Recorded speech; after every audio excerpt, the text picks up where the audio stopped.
Welcome to Lesson 024 of Online School of Entrepreneurship. I am Dr. Kirian Mfam.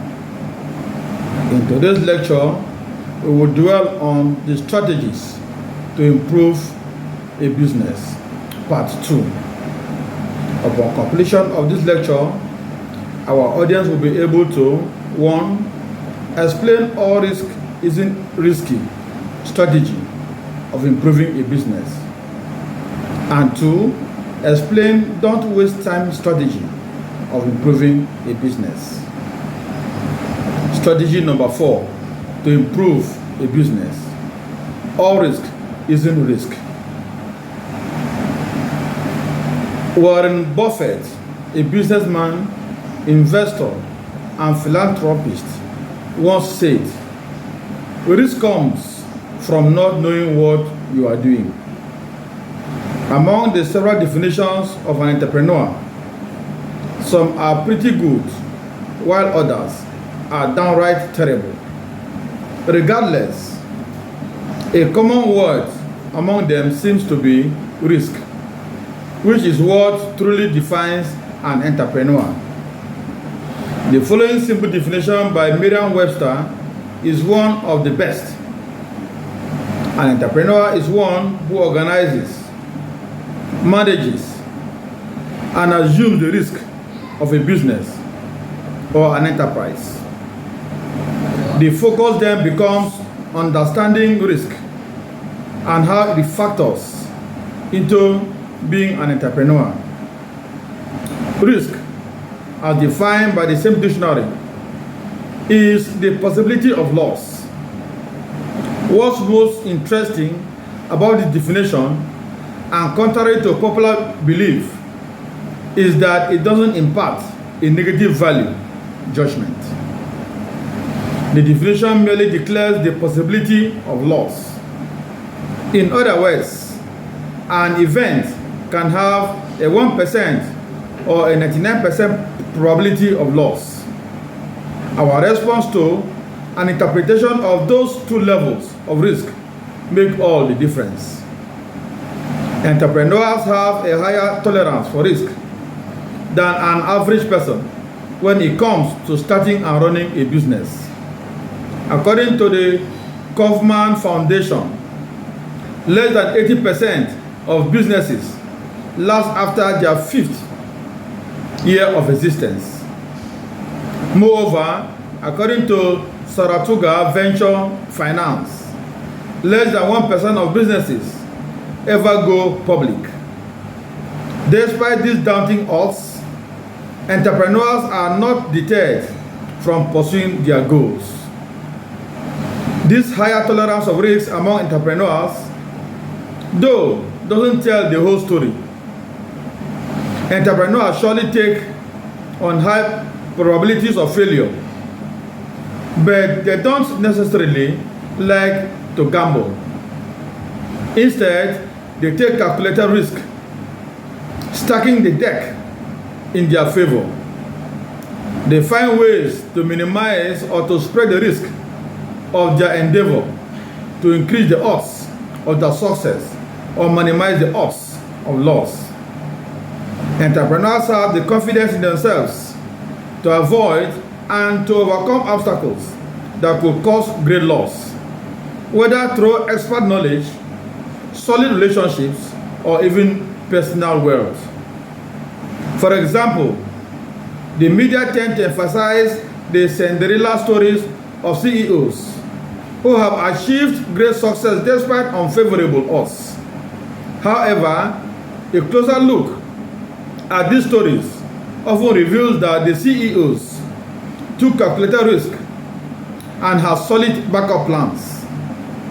In his book, The Reluctant Entrepreneur, Michael Masterson describes how Bill Gates is frequently perceived as a college dropout who took a huge risk to start Microsoft.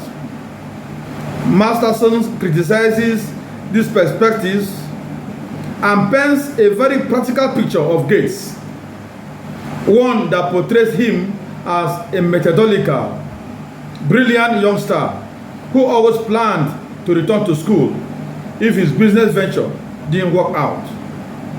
Perhaps Gates' decision to leave Harvard would have been riskier and thus worthy of the media spin if he weren't so smart and didn't have the great financial resources that his well-heeled parents gave him. In short, all risk isn't risky, and entrepreneurs know this rule.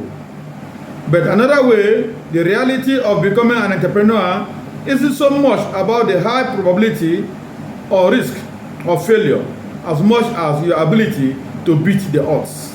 Ironically, the entire world has learned this lesson from the Great Recession. The opposite of this rule is just as valid. What people thought was safe is no longer as safe as they thought. College won't guarantee you a high-paying job in the field you studied once you graduate. A corporate job doesn't mean you won't get fired. Enrolling in your company's 401,000 plan doesn't mean that you will have more money in the bank than when you started the plan. If the world continues on a path of economic decline, pursuing your entrepreneurial dreams will be less risky than getting a job, and that's not such a bad thing. Strategy number 5 to improve a business: don't waste time. Victor Kime, an entrepreneur, former owner, and New England Patriots, once said, "Procrastination is opportunity's natural assassin." The best entrepreneurs create environments of stressful urgency. Entrepreneurs know that startups rarely get anything done in a relaxed, take your time environment. For example, Steve Jobs, the co-founder of Apple, was notorious for pushing his team beyond its limits by setting seemingly unrealistic timelines.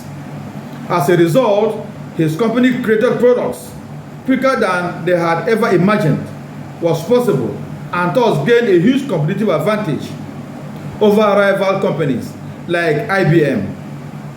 Doctors and psychologists believe that stress caused by time constraints or urgency has an upside.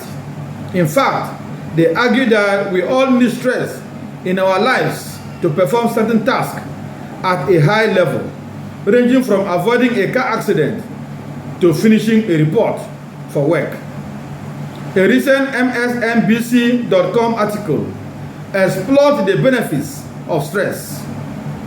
When the brain perceives physical or psychological stress, it starts pumping the chemicals cortisol, epinephrine, and norepinephrine into the body.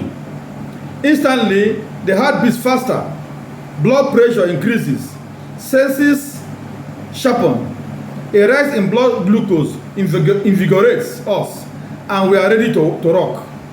The article also quoted Janet DiPietro, a developmental psychologist at the Johns Hopkins Bloomberg School of Public Health. When you have a deadline, when you have to perform, you want some stress to help you do your best.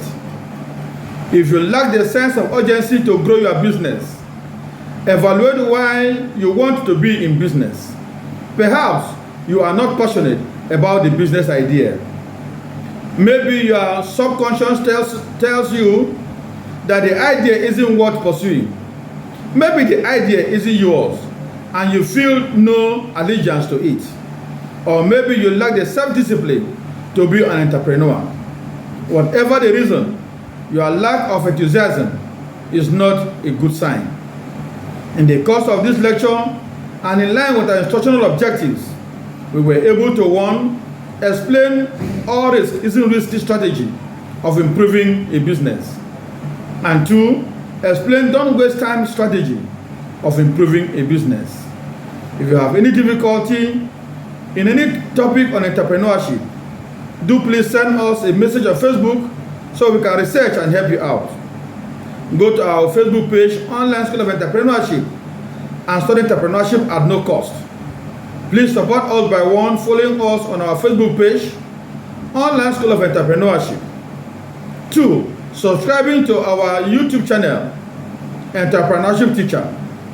And 3, liking, commenting, and sharing our post. Thank you, and see you in our next lecture.